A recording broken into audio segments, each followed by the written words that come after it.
आप कहते हैं कि हम बंधे हैं, आप किससे बंधे हैं हमें यह भी पता है। कोई अपनी पत्नी से बंधा है, कोई अपने पति से, कोई अपने पुत्र से बंधा है, कोई अपने परिवार से, कोई अपने काम से, धंधे से, बिजनेस से, खेती से, बाड़ी से, बिजनेस, व्यापार। हर आदमी कहीं ना कहीं बंधा हुआ। स्त्रियां भी बंधी हैं और पुरुष भी बंधा है। लेकिन सच्चाई ये नहीं है कि आप बंधे हैं, सच्चाई यह है कि आप बंधे नहीं हैं, बट अपने आप को बंधा हुआ मान रहे। आप बंधे नहीं हैं मेरी मां। आप कहते हैं हम संसार से बंधे हैं, पत्नी से, पुत्र से, परिवार से। अच्छा, अभी के अभी यमराज आ जाएं और ले जाने लग जाएं तो क्या आप कहेंगे कि हम जरा बंधे हैं, खोल तो लें? नहीं जी, जैसे हो वैसे ही ले जाएंगे। इसका अर्थ यही है, हम में से कोई भी बंधा हुआ नहीं है, बंधे नहीं है, परंतु अपने आप को बंधा हुआ मानते हैं। कैसे? इसके लिए एक छोटी सी कथा हम आपको सुनाएंगे जो आपसे जुड़ी हुई है। एक बार क्या हुआ, एक धोबी था। वो धोबी अपने गधे को लेकर के उसके ऊपर कपड़ा रख करके राजा के कपड़े धुलने के लिए धोबी घाट चला गया। रोज तो वो गधे को बांधने की रस्सी लेकर जाता था। आज अकस्मात संयोगवश धोबी रस्सी ले जाना भूल गया और जब वो गधे को लेकर घाट में पहुंचा, कपड़े उतारा तो विडंबना ये कि गधे को बांधे कैसे, क्योंकि रस्सी तो लाया नहीं, रस्सी तो लाए नहीं। अब समस्या ये है बांधे कैसे। तब वहां से एक संत जी गुजर रहे थे। संत जी ने कहा, अरे भाई क्या हुआ? बोले महाराज कोई रस्सी होए तो दे दो, हम ये गधे को बांधने को आज रस्सी भूल गए हैं, जाएंगे तो समय बहुत लग जाएगा। संत जी ने कहा, रस्सी भूल गया है ये बात तुझे पता है, गधे को थोड़ी पता है कि रस्सी तो भूल गया है। गधे को तो तू जहां रोज बांधता था आज भी वहीं बांध दे। बोले कैसे बांध दूं, रस्सी तो है नहीं। संत जी बोले रस्सी से नहीं, जहां रोज खड़ा करता था वहीं खड़ा करके इसके गले में झूठ मूठ का हाथ डाल, जैसे तू रोज बांधता था आज वैसे ही बांधने का नाटक कर। धोबी गधे को जहां रोज बांधते थे वहीं खड़ा किया, उसके गले में हाथ डाला। अच्छा, गधे को क्या लगा कि मैं बंध गया। गधा एक कदम नहीं बढ़ा। धोबी ने सारे कपड़े धुल लिए और कपड़े धुलकर गधे के पीठ में रखा और एक लाठी मारी। अब गधा चले ही ना। संत जी को लगा ये गधे को हो क्या गया, चलता क्यों नहीं। दूसरी लाठी मारी फिर भी नहीं चला। धोबी को लगा कोई जादू तो नहीं हो गया। संत जी आए, क्या हुआ? बोले आपने क्या जादू कर दिया, गधा तो चलता ही नहीं। संत जी ने कहा, पागल उसे तूने खोला है कि नहीं? अरे बोले बांधा ही नहीं था मैंने, खोलूं कैसे? संत जी ने कहा, पागल बांधा नहीं था तो क्या हुआ, बांधने के लिए झूठ मूठ हाथ तो डाला था उसके गले में, ऐसे खोलने के लिए भी तो झूठ मूठ का जैसे सच्ची खोलता था, आज झूठ मूठ का खोल। उसके गले में हाथ डाला, गधे को लगा मैं खुल गया, गधा चल पड़ा। गधा चल पड़ा। अब समझना यह है कि गधा बंधा हुआ नहीं था। समझिएगा, गधा बंधा हुआ नहीं था, परंतु उसने अपने आप को बंधा हुआ मान लिया। उसी तरह वो गधा और कोई नहीं है। बताओ कौन? कौन वो गधा? कौन? नहीं, हम आपको कैसे कहें? जैसे गधा बंधा हुआ नहीं था लेकिन उसने आपको बंधा हुआ मान लिया, उसी प्रकार आप में से कोई भी पत्नी, पुत्र, परिवार, किसी से कोई नहीं बंधा, लेकिन सारी जिंदगी बंधा हुआ मानते हैं। यही तो अज्ञान है। सारी जिंदगी आदमी अज्ञान में जीता है। अरे बड़ी बड़ी डिग्रियां प्राप्त कर लेने से आप ज्ञानी नहीं होंगे। आप अनेक सब्जेक्टों में पीएचडी कर लेंगे, इससे आप ज्ञानी नहीं होंगे। ज्ञानी कौन? जो संसार से मन को हटाकर भगवान में मन लगाए। सच्चा ज्ञानी वही है, वो जान रहा है कि संसार मिथ्या है, तो मिथ्या जगत में क्यों हम अपना मन लगाएं। ब्रह्म सत्यम जगन मिथ्या, उमा कहाँ हूँ मैं अनुभव अपना, सत हरि भजन जगत सब सपना। ये मिथ्या है, यहाँ मन लगाने से मिलना क्या है। इसलिए ज्ञानी वो है जो भगवान में मन लगाए, और मूर्ख वो है जो पत्नी, पुत्र, परिवार में ही मन लगाए रहे। तो आप लोगों ने हाथ किस में उठाया था कि हम बंधे हैं? इसलिए मेरी माँ इतना अज्ञान नहीं। आज आप परेशान क्यों हैं? आज आपकी परेशानी का सबसे बड़ा कारण यही है कि आप लोग ज्ञान की तरफ बढ़ते ही नहीं। आपने सारी जिंदगी अज्ञान में अपना जीवन गुजार दिया। आप में से बहुत लोग ऐसे हैं जिन्हें यह नहीं पता कि हमारा जन्म क्यों हुआ, जिन्हें यह नहीं पता कि हम जी क्यों रहे हैं। आकर के चले जाओगे, आप मर जाओगे, लेकिन आपको यही नहीं पता कि हमारे आने का उद्देश्य क्या था। आपको पता ही नहीं कि आपके आने का उद्देश्य क्या था, आपको नहीं पता।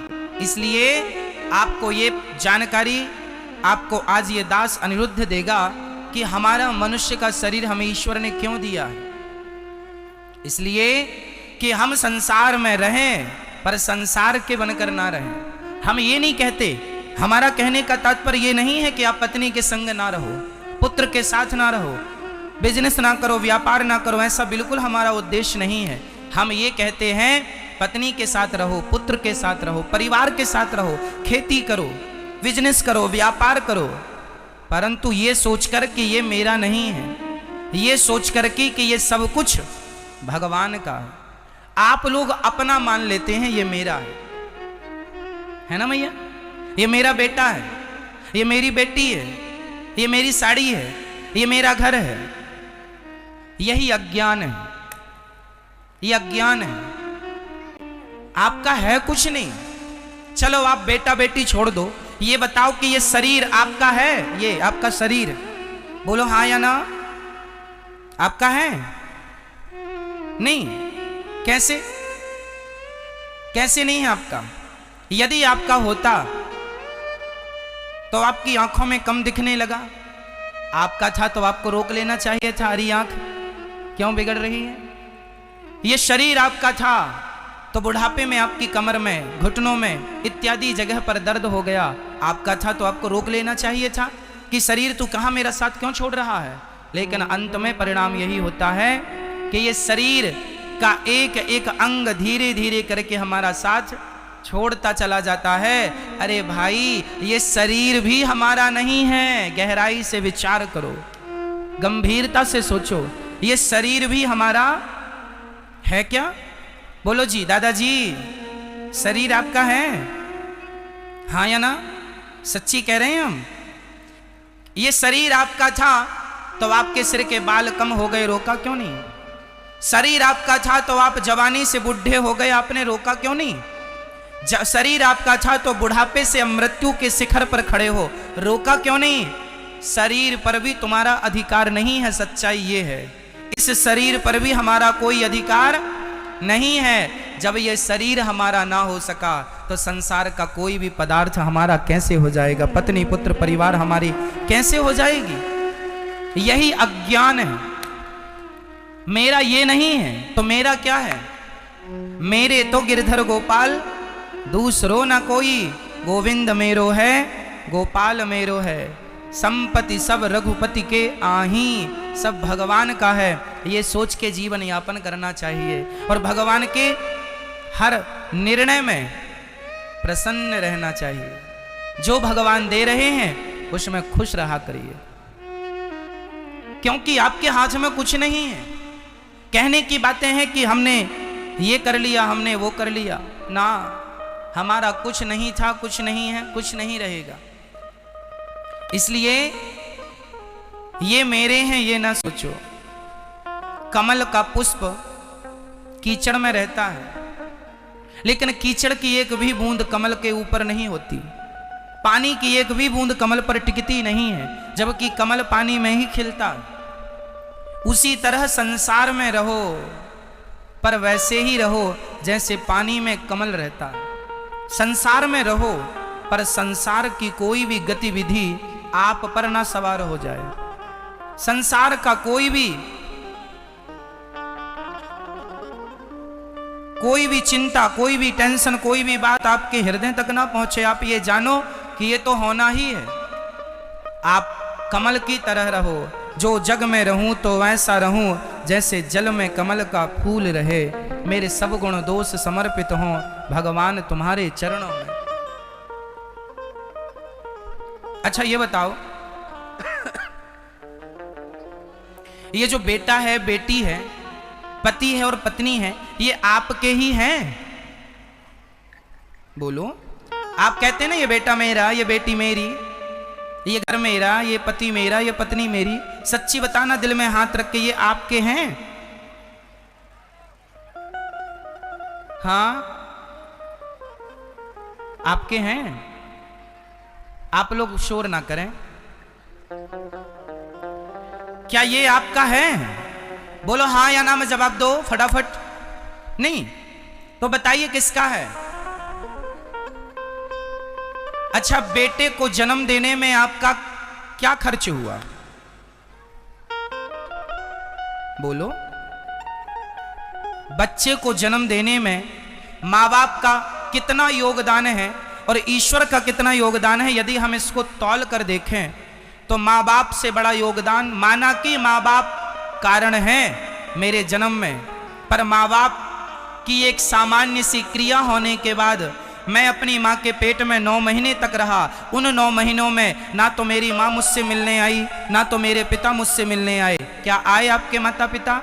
9 महीने की उस गतिविधि में कोई मेरे संग नहीं था, ना माँ थी ना बाप था। मैं अपनी माँ के पेट में अकेला, जरा से पानी की बूंदों से मैं तैयार होता होता होता होता होता होता होता और मेरी आंखें किसने लगाई?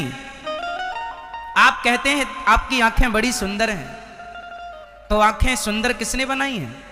माँ ने कि पिता ने? अरे एक आंख खराब भी होती तो माँ और बाप कर क्या लेते, और जिनकी खराब है उनके माँ बाप क्या कर रहे हैं? इसका मतलब आपकी सुंदर सी आंखें आपके माँ के पेट में भगवान ने आपको प्रदान की। सुंदर सा शरीर ईश्वर ने आपका बनाया और बाद में माँ बाप दावा ठोकते हैं कि ये बेटा मेरा है। मेरी माँ, आपका शेयर बच्चों पर केवल 10% है, 90% शेयर परमात्मा का है आप पर। ईश्वर का अधिकार हम पर 90% है, 10% शेयर है माँ बाप का, जिसमें पिता का केवल 2% है, 8% शेयर केवल अकेली माँ का है। क्योंकि माँ के पेट में हम लोग रहते हैं ज्यादा और माँ के द्वारा ही हम खाते पीते हैं, इसलिए माँ का शेयर बच्चे पर ज्यादा है। 8% मान लीजिए, 2% बाप का है, बाकी 90% शेयर किसका है? तो जिस परमात्मा का 90% शेयर है तो मैं किसकी प्रॉपर्टी हूं? अपनी माँ की या अपने बाप की या अपने श्याम सुंदर की, अपने भगवान की? मैं किसकी प्रॉपर्टी हूं? बोलो। मैं किसकी संपत्ति हूं?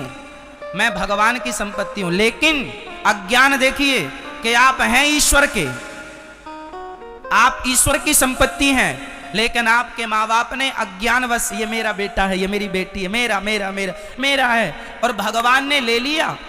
किसी का बेटा चला गया, किसी की बेटी चली गई, तो लोग कहते हैं अब तो भगवान से हम बात नहीं करेंगे, हम तो मंदिर नहीं जाएंगे, पहले तो हम बहुत पूजा करते थे, अब नहीं करते महाराज जी। क्यों नहीं करते? अरे महाराज, हमारे बेटे को भगवान ने छीन लिया, हमारी माँ को भगवान ने छीन लिया, हमारे पति को भगवान ने छीन लिया। हम तो इतना बड़ा भक्ति करते थे भगवान की। तो आप भक्ति करते हैं तो क्या इसका अर्थ यह है कि तुम्हारे घर में कोई मरेगा नहीं? आपका पुत्र, आपकी पुत्री, आपकी पत्नी, आपका पति कहां चला गया? जिस परमात्मा से प्रकट हुआ था, जहां से आया था, उस परमात्मा के पास चला गया। तुम्हारा तो थोड़ा सा शेयर था, थोड़ा सा परसेंटेज था तुम्हारा, तो तुमने उतने दिन आनंद लिया अपने पुत्र का, पुत्री का, पति का, पत्नी का। अब जिसकी अमानत थी, हम ईश्वर की प्रॉपर्टी हैं, जब चाहे वो हमें उठा ले, जब चाहे वो ले ले। क्यों? हाँ या ना? सब कुछ ईश्वर की संपत्ति है, लेकिन अज्ञानवश ये मेरा है। इसलिए मेरी माँ, एक बात मैं इस पूरी बात से एक बात कहना चाहूंगा कि आप लोग ये बिल्कुल ना कहा करो कि ये मेरा बेटा है। आप ये बिल्कुल ना कहा करो, और कहा नहीं, दिल से निकाल दो ये सब अज्ञान की ये मेरा है। सदा सुखी रहोगे मेरी बात पर अमल कर लोगे तो। ये मेरा बेटा है ऐसा नहीं, प्रभु ये आपकी संपत्ति है। प्रभु तन भी तेरा, मन भी तेरा, धन भी तेरा, सब कुछ है तेरा, और तेरा तुझको अर्पण क्या लागे मेरा। सच्चाई यही है कि सब ईश्वर का है। हम लोग कब्जा करने वाले लोग हैं, किसी की संपत्ति पर कब्जा कर लिया। जैसे भूमाफिया होते हैं ना, कोई भी जमीनों पर कब्जा कर लेते हैं, भूमाफिया होते हैं। ऐसे हम और आप ईश्वर की नजर में माफिया हैं। कौन से माफिया? तुम्हारा बेटा था, ईश्वर की संपत्ति पर आप लोगों ने कब्जा कर लिया। ये मेरा बेटा महाराज, ये मेरी बेटी है महाराज, ये मेरा पति है। माना कि आपका है, आप रखो, कोई छीन नहीं रहा है, कोई छोड़ा नहीं रहा है, पर अंदर से यही भाव रहे कि ये मेरा नहीं, सब कुछ भगवान का, ईश्वर का। प्रभु आपकी संपत्ति आपके चरणों में। दुकान चलाओ, फैक्ट्री चलाओ, बिजनेस करो, पर ये सोच से करो कि ये मेरा नहीं, सब कुछ भगवान का है। एक सच्ची घटना सुनाता हूं। एक सेठ जी ने एक बड़ी सी फैक्ट्री डाली। सेठ जी को बड़ा नुकसान हुआ। उनने 8-10 करोड़ रुपए का लोन लिया बैंक से और बड़ी फैक्ट्री डाली, पर उनका इतना नुकसान हुआ कि वर्करों को देने का कोई पैसा नहीं बचा। कैसे वो तनख्वाह दें? बड़े परेशान हो गए। तो परेशान होकर अपने गुरु जी के पास गए। गुरु जी, मैं आत्महत्या करना चाहता हूं। गुरु जी ने कहा, राम राम राम राम, ऐसी बातें क्यों कर रहे हो? आत्महत्या क्यों? बोले, गुरु जी, मैंने अपने जीवन की सारी पूंजी लगाकर एक फैक्ट्री बनाई थी, उसमें इतना नुकसान हुआ कि अब जो कार्यकर्ता हैं उन्हें भी देने को कोई पैसा नहीं बचा। अब मैं बर्बाद हो गया, इतना बैंक से लोन ले रखा है, चुका ना पाऊंगा। अब तो आत्महत्या ही मेरे सामने एक ऑप्शन बचा है। गुरु जी ने कहा, तो आत्महत्या मत कर, मैं तुझे एक उपाय बताता हूँ। हाँ हाँ गुरु जी, उपाय बताइए। तू करेगा? हाँ हाँ करूँगा। तो गुरु जी ने कहा, ये बता, वो फैक्ट्री किसकी है? बोला, गुरु जी मेरी है। वो जमीन किसकी है जिस पर फैक्ट्री है? बोला, गुरुजी मेरी है। गुरुजी बोले कि बस यही तेरी गलती है, उस फैक्ट्री से तू अपने आप को हटा ले, उस जमीन से तू अपने आप को हटा ले। ये मत कह के मैं फैक्ट्री का मालिक हूं। आज तू श्याम सुंदर को अपनी फैक्ट्री में ले जा और भगवान के चरणों में हाथ जोड़ के कहना, प्रभु आज से इस फैक्ट्री का मालिक मैं नहीं, आज से इस फैक्ट्री का मालिक आप हैं। मैं आपका दास हूं, मैं आपका नौकर हूं, मैं आपका चाकर हूं। ये कह करके उसने काम स्टार्ट किया। एक रजिस्टर बनाया, भगवान के चरणों में रखा। जो भी हाजिरी लगती वो अपनी भी भगवान को रोज हाजिरी लगाता। कितना आया कितना गया पूरा हिसाब भगवान को देता। प्रभु आज इतना आया, इतना गया, इतना प्रॉफिट हुआ, इतना लॉस हुआ, सारी चीज देखते देखते उसकी फैक्ट्री फायदे में आ गई। और करते करते आज उसकी 14 फैक्ट्रियां चल रही हैं। सब ये सोच के चला रहा है कि ये भगवान की है।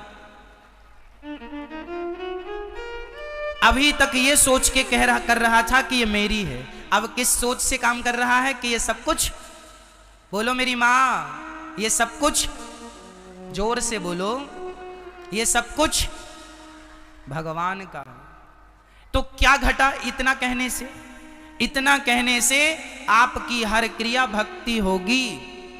भगवान का चिंतन, कोई जंगल में जाना भक्ति नहीं है। कोई जंगल में जाके आप बैठ जाएं और सोचें भक्ति होना जी। घर में रहकर सारे काम करते हुए सोच भाव यही रहे, ये सब कुछ भगवान का है। अपने आप आपके जीवन में, आप में से कितने लोगों ने सत्यनारायण भगवान की कथा सुनी है? सबने सुनी है। तो सत्यनारायण भगवान की कथा में एक कथा आती है, कभी आपने गौर किया कि नहीं? हम आपको गौर कराते हैं। सत्यनारायण भगवान की कथा में एक कथा आती है। एक लकड़हारा जंगल से लकड़ी काट के आ रहा था। तभी एक पंडित जी के घर सत्यनारायण भगवान की पूजा हो रही थी। तभी उस लकड़हारे ने वहां बैठकर कहा, पंडित जी ये आपके घर क्या हो रहा है? पंडित जी ने उसे प्रसाद दिया, पंजीरी दी और पानी दिया। लकड़हारे ने पानी पिया, पंजीरी ली और पूछा, पंडित जी ये क्या हुआ आपके घर? उन्होंने कहा, मेरे घर सत्यनारायण भगवान की पूजा हुई है। तो लकड़हारे ने कहा, क्या ये पूजा मैं भी अपने घर में कर सकता हूं? तो पंडित जी ने कहा, बिल्कुल आप भी कर सकते हैं। तो लकड़हारा ने आज लकड़ी का गट्ठा अपने सिर पे रखा और ये सोच कर चला कि आज लकड़ियां बेचने से जितना पैसा मिलेगा आज मैं उससे सत्यनारायण भगवान की कथा सुनूंगा। तो सत्यनारायण भगवान की पुस्तक में लिखा हुआ है कि आज उसे लकड़ियों के दूने दाम प्राप्त हुए। आज उसे लकड़ियों के कितने दाम प्राप्त हुए? क्यों? इसका उत्तर कौन देगा? आज उसे लकड़ी के दूने दाम क्यों मिले? क्योंकि अभी तक वो लकड़ियां इसलिए बेचता था कि मैं इस पैसे का मालिक हूं और मैं अपना पेट भरूंगा, अपने परिवार का पालन मैं करूंगा। लेकिन आज उसने सोच बदल दी और ये सोचा कि आज जो भी पैसा मिलेगा उससे मैं भगवान की सेवा करूंगा, तो लकड़ियों के दूने दाम मिल गए। जो ये सोच कर चलते हैं कि सब कुछ भगवान का है और मैं जो भी कमाऊंगा ईमानदारी से उस कमाई का 5-10% भगवान के लिए, परोपकार के लिए, धर्म के लिए कोई निकाले तो भगवान अपने आप उसका कई गुना बढ़ाते हैं। कारोबार, बिजनेस, व्यापार सब कुछ भगवान के लिए करना है, सब कुछ भगवान का है, इस सोच से करेंगे तो तरक्की होगी। आज हम देखते हैं आज का आदमी जरूरत से ज्यादा लोभी हो गया है, जरूरत से ज्यादा लालची हो गया है।